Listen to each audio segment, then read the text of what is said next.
The shot that took out A'ja Wilson didn't just rattle her skull, it shook the soul of the Las Vegas Aces. Missing their heartbeat for a second straight game, the Aces looked lost, then labored, and ultimately let a winnable one slip against the Phoenix Mercury, 76-70. But it was what happened after the final whistle that stole the headlines. A'ja Wilson out, who steps up next? Becky Hammon stepped up to the mic and let it rip. In a 30-second no-filter monologue that felt more like a courtroom closing argument than a typical presser soundbite, the Aces head coach lit into the WNBA's flagrant foul policy and didn't just stop at Wilson's injury.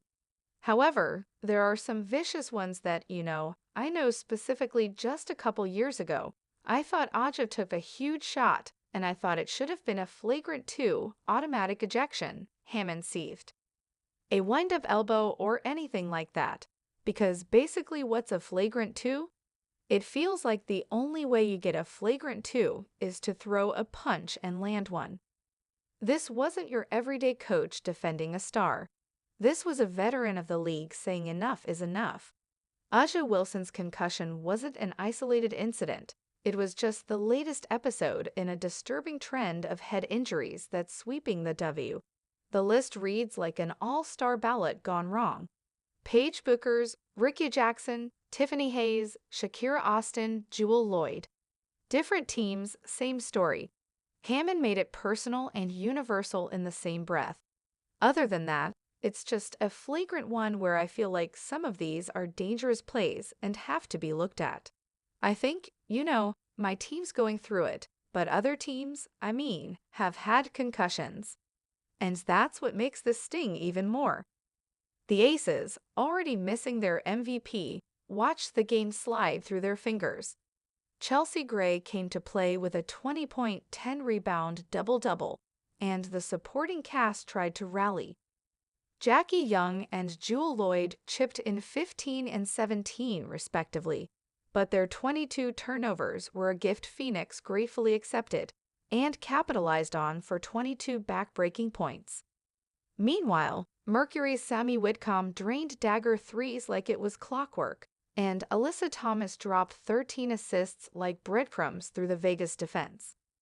Without Wilson's presence and poise, the Aces were caught in a loop of mistakes they couldn't erase. Yet the box score wasn't the real story. It was the absence. The absence of accountability for flagrant fouls. The absence of Wilson in the paint. The absence of action from a league that is growing, glowing, but still lagging in player protection. And Becky Hammon's mic wasn't the only one catching fire. Rachel Demita, never one to mince words, also lit up the officiating inconsistencies with precision earlier this season. The problem that a lot of us have with the referees is it's either very physical and they are calling everything or they're missing calls. There seems to be inconsistencies in how the referees are calling certain games. That inconsistency is what eats away at trust, not just from coaches and players, but from fans who see the hits and feel the silence. Take Brittany Griner, for example, a legend, a force, but also a repeat offender this season when it comes to uncalled physicality. On May 30, 2024, Griner was hit with a technical for a hostile shove on Aaliyah Boston. No escalation, just another shrug from the officiating crew. Fast forward to June 12, in a high-stakes showdown between the Dream and the Fever, and Griner blatantly extended an elbow into Boston's throat. It drew only a common foul. No review, no upgrade, just disbelief. Hout, is an elbow to the throat not a flagrant foul? Asked one furious fan on X. And just a month prior, May 7, preseason, Griner set a hard screen on rookie Sonia Citron, so brutal it could have doubled as a linebacker blitz. Citron hit the floor hard. That was the only fair flagrant 2 foul called on her.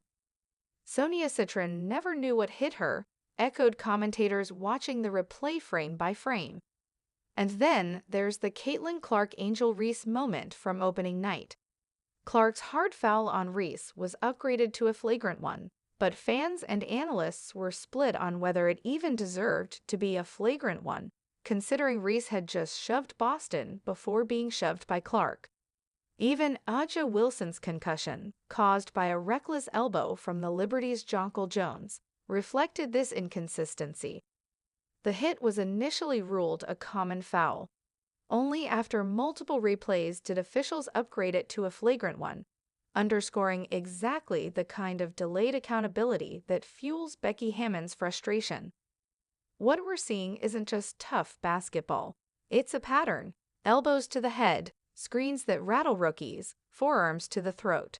And time and again, the calls don't match the impact.